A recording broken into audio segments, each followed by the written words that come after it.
All right, desk tour 2024. So I've seen a lot of these office tours over the years, and I thought it was finally time that I did one of my own. I put a ton of time and energy into the setup. I'm super proud of it, and I think you're really gonna enjoy it. But enough talk, let's get into it.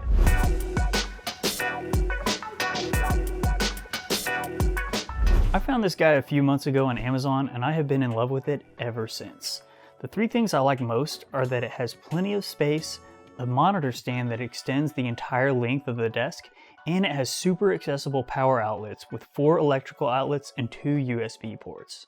We've got 2 monitors. On the bottom, we've got the Samsung 49-inch CRG9, and up top, we've got the 27-inch Asus ProArt 278QV. In general, I use the 49-inch for my timeline and effects panels, and the 27-inch for color grading, because over time I found that the colors on the Asus were a little bit more accurate. I also use an app called Easy Settings Box, which allows me to split each screen in half to optimize viewing. For audio playback, I'm using the Focusrite Scarlett 2i2, running both outs to a pair of KRK Rocket 7 GeForce Studio monitors, which are seriously killer for the price.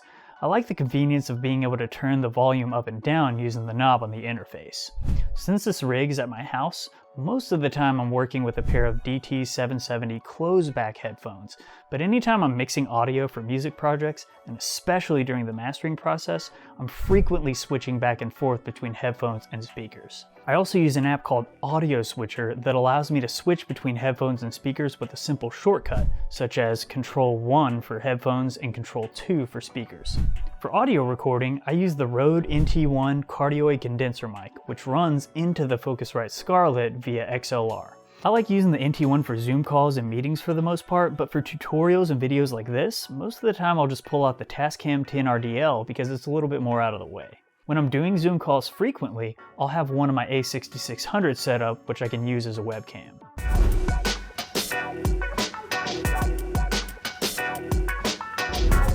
Alright, so this section of the video is going to be much longer, so if you're not hip to computer specs, feel free to skip ahead.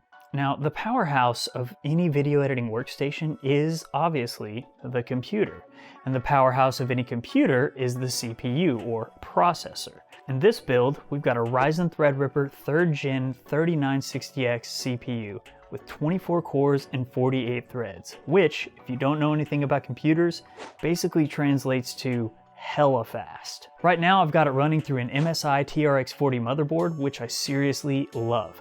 With 10 USB ports, 2 USB-C ports, 10 gigabit internet, and optical audio, there's plenty of space for everything that I could possibly need. Side note, because of their size, these processors are only compatible with about 15 motherboards, which they stopped manufacturing back in 2022 when they released the next gen of the Threadripper series. Since motherboards are sometimes the first thing to die in a video editing build, I actually purchased a second motherboard when building this PC, just in case. For the GPU, I went with a 12GB 3080 Ti Gaming X Trio, with 1 HDMI port and 3 display ports. This thing is so massive, you have to install a support system to keep it from drooping. It lives up to its size though. Rendering is a breeze, and even when editing 4K 60 FPS 10-bit color footage, I can make changes during playback with very few drop frames. In general, I find that as long as I keep the driver updated, I don't run into too many issues. We've also got 128 gigabytes of RAM, which is helpful for a ton of reasons. Startup time is about 8 to 12 seconds from hitting the power button to seeing the sign-in prompt on my desktop. Program launches are super fast. I think Premiere Pro starts up in like 4 seconds. It also allows me to have tons of programs open at once, so I can have Photoshop, Lightroom, Premiere Pro, Adobe Audition, Ozone 10, and about 70 tabs open in Google without noticing any signs of fatigue, even when bouncing back and forth. This board actually supports up to 256 gigabytes of RAM, but to be perfectly honest, I haven't encountered any issues that would justify upgrading.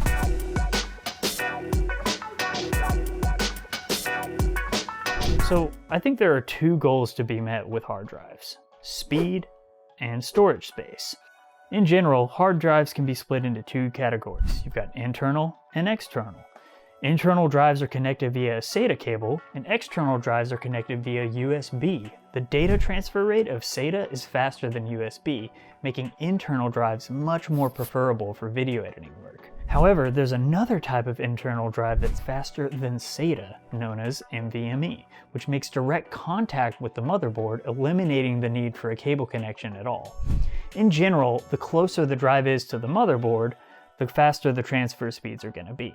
Therefore, it's several times faster to edit video files from an internal drive than an external drive. In this build, I've got 3 4TB NVMe drives, a 1TB solid-state drive, and a 2TB disk drive for a grand total of 15 terabytes of desktop space.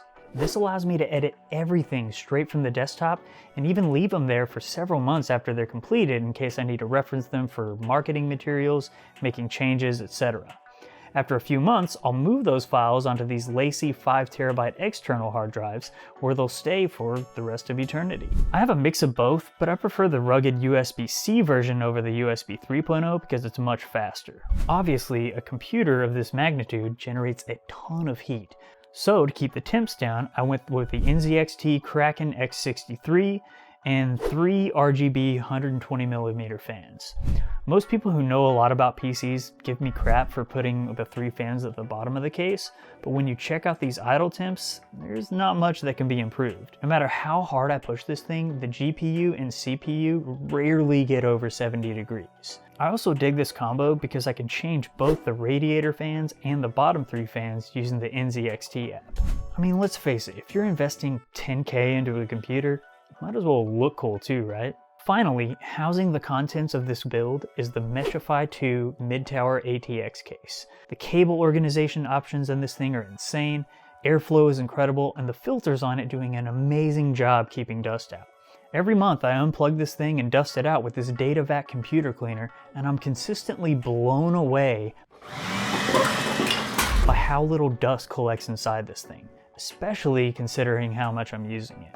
For USB powered gear where speed isn't a priority, such as the wireless mouse receiver, charging cables, LED lights, I use one of these USB 3.0 hubs, which takes one of those USB ports from the motherboard and turns it into 7. This keyboard is the Alienware 510K. It's super sensitive, pretty quiet compared to most keyboards, and it's pretty. When I first started editing videos frequently, I started having issues with my wrist, so I looked into solutions and found this JTech ergonomic wireless mouse that has been a total game changer.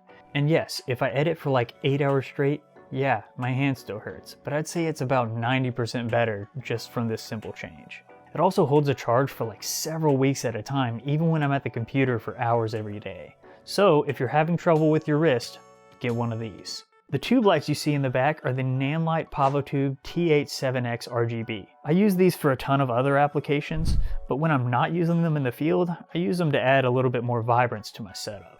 I can change the color settings with just a few taps on the iPad, making it quick and easy to adjust the brightness at nighttime or the color if I'm feeling a change. So a lot of videographers spend way too much time sitting around waiting for footage to import after completing a project. In the end, time is money. So I went with the fastest options I could find for both audio and video. For audio, this little USB-C flash drive makes transfer speeds super quick and easy. For CF Express and SD cards, I went with the Sony CF Express card reader, and for micro SD, I used the SanDisk Professional Pro reader, which is great because it doubles as a second card reader for multicam projects. Another thing I love about this desk is the amount of space underneath the desk, which I'm currently using as a battery charging station to keep my gear juiced.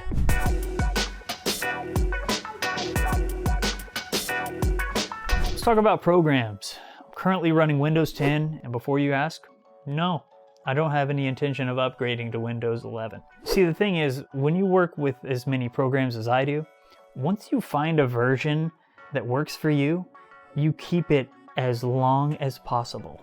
But I suppose this is also a good time to say that I'm just afraid of change. For video playback, one of the things that kind of sucks about 10-bit video footage is that you can't play it back with any of the standard media players on Windows. So I use an app called MPV, which I've set as my default video playback, and it works great with any type of footage. To blast through the rest of them, I use Lightroom for photo editing, Photoshop for photo cleanup, Sony Catalyst Prepare for stabilization, Premiere Pro for all video editing, Topaz Video AI for video cleanup, Adobe Audition for audio editing, Isotope Ozone 10 for mastering, Isotope RX 10 for audio cleanup. I use Norton Utilities Ultimate to keep the computer clean. For screen recordings, I use an app called Active Presenter. Is there a better one? Probably, but it's worked well for me, still offers frequent updates, and is relatively easy to use. If it ain't broke, don't fix it. One of my favorite things as a videographer is client collaboration, for which I use a software called Frame.io. It's basically like YouTube, except that you can add comments that are burned into the timeline of the video. I'll send a draft to the client, and as they're watching it, they can pause the video, type a comment, hit send, and that comment is burned into the video. I'll receive an email letting me know that they left some comments, open up Premiere Pro, sync the two timelines, and import those comments into my video editing timeline and make whatever changes they requested one by one. Frame.io is the way to go. Once those projects are completed, I'll upload and share the final product with clients using Google Drive, where they'll have access to them until the end of time. And that is a wrap on the 2024 desk tour. Thanks so much for watching. I hope you enjoyed it. Be sure to stay in tune because I've got so much more planned for 2024 that you are going to love. Until then, take care.